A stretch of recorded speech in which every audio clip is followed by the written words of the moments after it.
دا مولانا محمد سهیل صاحب دی او دارالعلوم اسلامیه عربیه شرګن نه فاضل دی، مفتی صاحب کورس هم کړی د کال لپاره روان دی انشاءالله. نو تاسو دته دعاګانې کوئ، دی به تاسو ته کوي انشاءالله.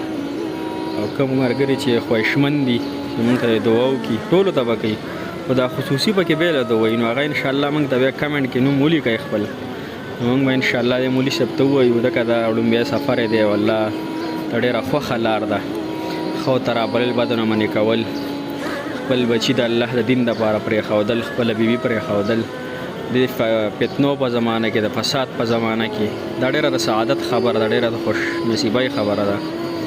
مولي صاحب انشاءالله ځان له سامان امان ټیکوي او روانګي ده او لومبی تشکیل یې د 360 ورځې دي که نه.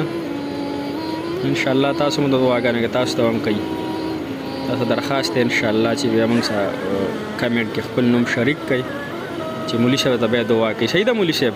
جی انشاءالله دعاګانې ورته کوه. الله قدر باندې. آمین آمین.